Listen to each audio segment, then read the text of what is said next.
quem sou eu, né? Quem sou eu para poder, né, receber, né, tanto carinho, receber, enfim, títulos, né, tão importantes.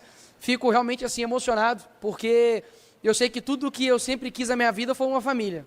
Pronto. E isso o Senhor me concedeu, né? Graças a Deus. Sou pai de 2 filhas, né? Serena daqui a pouco está chegando aí. Mas eu lembro que a única coisa que eu escrevi num papelzinho lá em 2019 foi que eu queria ser uma referência, né, na política e também uma referência cristã, né? E desde então o Senhor foi me trabalhando, né? Foi me ajudando. E antes, né, de ter, enfim, seguidores, antes de ter cargos, eu fiquei durante muito tempo no anonimato, né? E que foi o meu deserto, tomando pancada, como muitos aqui de vocês tomam, né? Sem ter alguém para poder chegar e falar, ó, continua, vai lá, fica firme, né? Depois você vai virar deputado. Não tinha nada disso, né? A gente só tinha realmente, era muita coragem, muita autenticidade no coração e algo, de uma vontade, né, de fazer algo diferente para esse país. Eu confesso que agora o nosso foco, de fato, deve ser a anistia, porque eu me coloco na posição, sabe, dessas pessoas, me coloco na posição desses pais e mães que estão distantes da família, né? Eu já viajo toda semana para Brasília, viajo no Brasil, e quando eu chego em casa não tem nada melhor, né, do que estar com a minha esposa, com a minha filha, e que saudade dá, né? Então, poxa, quando eu fui ali no velório, né, do Clezão, a filha dele falou assim, ó, não deixe a morte do meu pai ser em vão.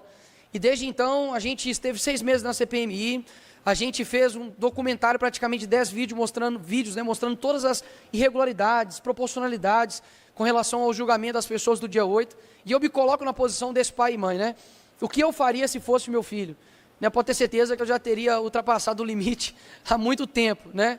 Mas a gente sabe que o nosso desejo, muitas das vezes, é muito difícil de se tornar realidade dentro daquele congresso. A gente tem tido alguns avanços, né? Essa semana, por exemplo, a gente teve o União, né, o PP, se ajuntando à pauta, né, da anistia. Eu acredito que a gente vai enfrentar essa decisão na Câmara, não tem nada ganho, a gente vai ter que, de fato, mobilizar para poder falar com essas pessoas, para, né, deputados foram eleitos, né, por nós, para poder fazer justiça, porque isso não cabe a um juiz.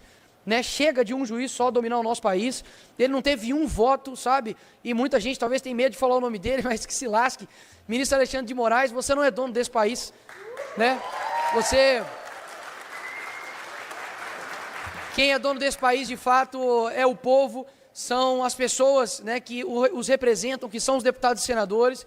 Então eu queria, assim, antes de mais nada, né, não quero falar de nada antes de falar sobre esse tema primeiro, que é um tema muito importante. Talvez a pessoa fale assim, mas o que isso tem a ver com a minha vida, né? Esse é o grande problema do brasileiro, né? Ele só se incomoda quando toca na porta dele, mas quando chegar até você, talvez possa ser tarde demais. Como está também acontecendo agora, né, na figura do Bolsonaro, que se estende a todos nós, né? Se um ex-presidente da República está sendo julgado não por corrupção, né, não por ter desviado emendas, não por ter roubado, né, velhinhos do INSS, não por ter construído um porto com o nosso dinheiro, né, lá na Venezuela, não por ter feito nenhum crime, mas sim por uma falsa narrativa de um golpe, né, que aconteceu ali dia 8 na mente deles, que no meio desse golpe tinha um cara vendendo algodão doce. Realmente eles acham que todos são otários igual eles, né, de acreditar nessas narrativas. Mas no fim das contas é um homem, 70 anos de idade, sem nenhuma condenação criminal,